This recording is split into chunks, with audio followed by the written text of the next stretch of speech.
Nasi sering banget dituduh menjadi salah satu penyebab utama orang gagal diet. Selain gagal diet, nasi juga sering dibilang bikin orang diabetes, bikin cepet tua, bikin cepet gemuk, tapi emang iya? Yuk hari ini kita bahas sama-sama tentang apakah benar nasi menyebabkan segala macam penyakit dari ilmu gizi bukan berdasarkan mitos.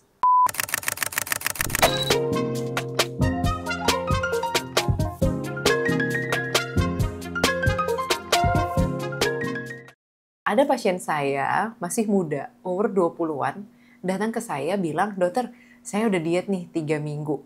Saya nggak makan nasi sama sekali. Tapi, saya malah jadi gampang marah, bete, nggak ada energi, dan lemes terus." Setelah saya ngobrol lebih lanjut, ternyata pasien ini mengalami ketidakseimbangan energi. Diet dengan tidak makan nasi sama sekali, itu bisa dilakukan oleh sebagian orang. Tapi ada orang-orang kelompok tertentu yang sama sekali justru merasa jadi lemas pada saat tidak makan nasi. Setelah kita berdiskusi lebih lanjut, ternyata masalahnya bukan hanya di nasi, tapi juga di ketidakseimbangan energi selama pengaturan pola makan saat diet. Nasi putih memang bagian dari karbohidrat sederhana.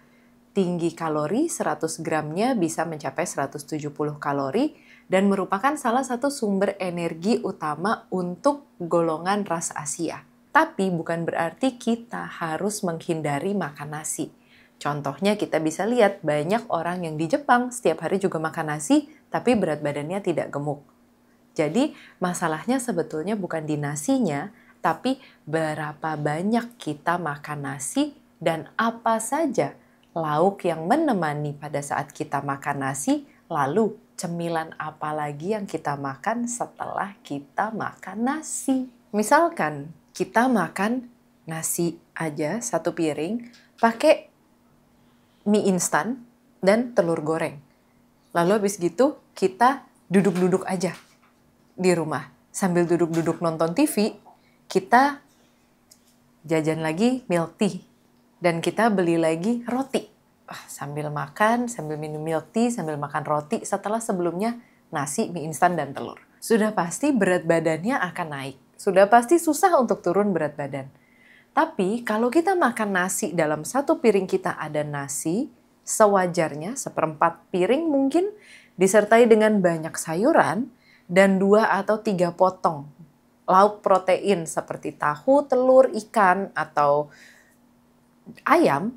Dan setelah kita selesai makan satu piring, kita pilih untuk jalan-jalan dulu deh 30 menit. Maka makan nasi tidak akan menjadi masalah. Nah, sekarang mitos atau fakta nih. Mitos atau fakta, diabetes disebabkan karena kelebihan makan nasi.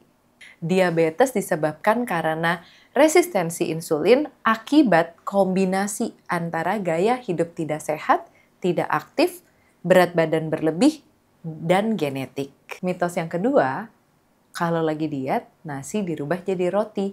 Jawabannya mitos. Karena roti lebih kecil dan membuat rasa tidak kenyang, bukan berarti kalorinya lebih sedikit daripada nasi.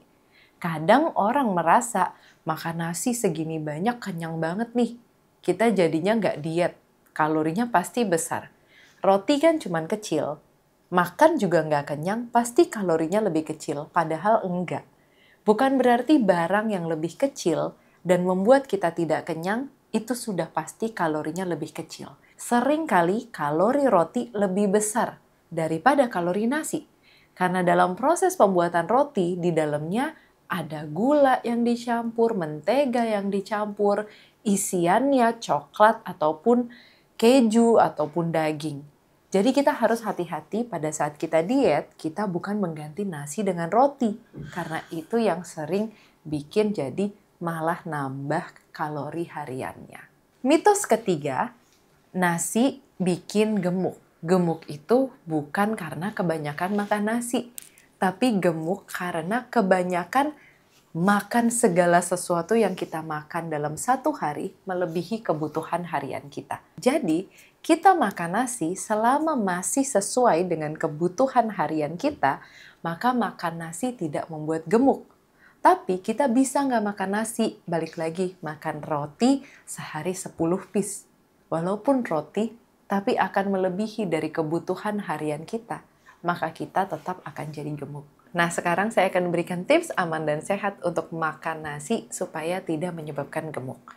Yang pertama, pada saat kita melihat piring, cukup isi nasi 1/4 piring saja. Kedua, coba pilih nasi yang lebih kaya serat, seperti nasi merah, nasi hitam, atau kita bisa mencampurkan biji-bijian lain ke dalam nasi kita supaya nasinya lebih berserat. Kita juga boleh menambahkan jagung atau kacang-kacangan. 3, kombinasikan nasi dengan sayuran dan lauk, supaya gula darahnya tidak naik banyak dan supaya kita juga kenyang karena makanan yang kita makan itu lengkap, bukan hanya karbohidrat saja. Keempat, pada saat kita mau mencoba untuk memulai pola hidup sehat, usahakan untuk tidak makan nasi bersamaan dengan gorengan, lalu ditutup dengan minuman yang manis atau kue-kuean.